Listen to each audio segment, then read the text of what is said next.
Hindi na pwedeng ma-deny kasi may picture. Hindi na yun eh. Under oath eh. Yung mama eh. Umamin eh. Na opo, nakipag-usap po kami sa mga congressman. Kaya nga sabi ko, loko-loko talaga itong mga to. Ang problema talaga si Romualdez. Wala nang iba. Si Romualdez talaga problema. Kaya BBM, parang ama mo na. Gusto mo matuwa taong bayan sa'yo kahit mahal ang bilihin, tanggalin mo na to, tsaka si Boying. O sige, pakinggan natin itong sasabihin nitong sinungaling, according doon sa Senate, itong sinungaling na speaker. For saying wala daw siyang kinalaman doon pero umamin. Yung organizer, yung nag-initiate na pucha, meron. Hindi kailangan ng bastusan. Yan ang buwelta ni House Speaker Martin Romualdez sa pagdiriin sa kanya sa Senado tungkol sa isinusulong na People's Initiative. Sinagot din ng House Speaker ang paratang na siya ang nasa likod ng kampanya. Nasa frontline ng balitang yan si Elaine Fulencio.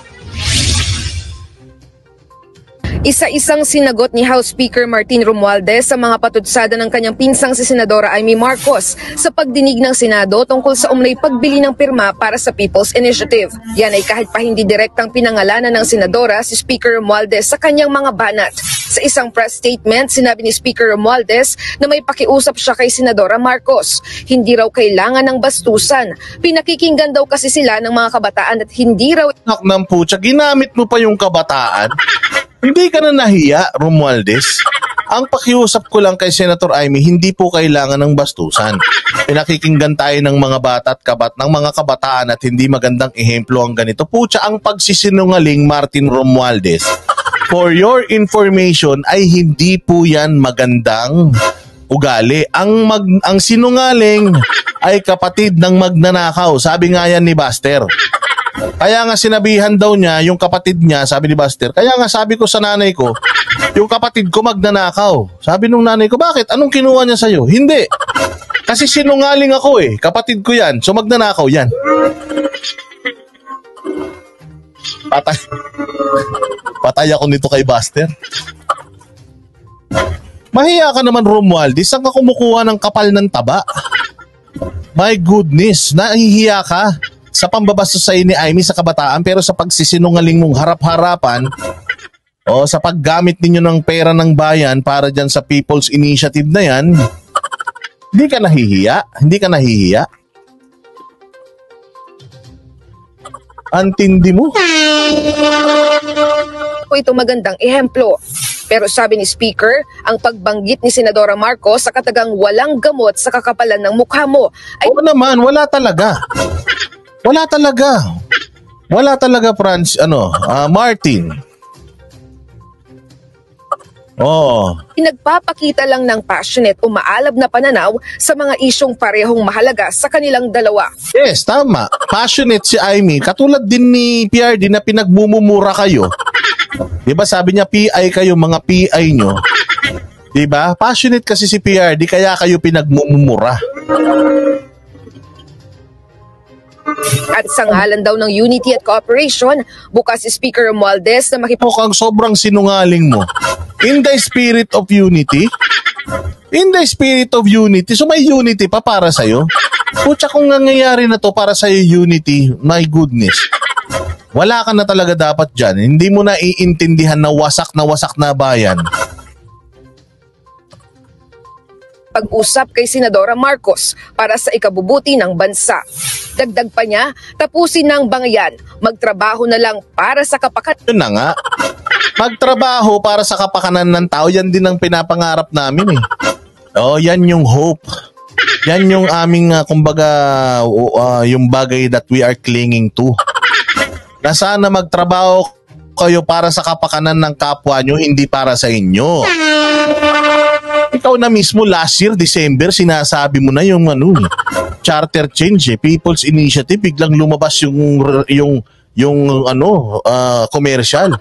Biglang may mga video na nagpapapirma na sa tao. Biglaan, tas sabihin mo wala kang kinalaman. Ikaw ay nagsimula nung usapin, tapos wala kang kinalaman. Sinungaling ka, sir. Sinungaling. So trapo ka talaga. Tsaka talagang ano ka, para ka lang Miss Universe na you are just saying what the people wants to hear. Pero hindi nyo naman talaga ginagawa yan. Kitang-kita naman eh. Kita nyo, sino-sino lang kayo nagkakampihan dyan. Oh, yung mga kasapakat mo dyan na may mga kaso sa ombudsman.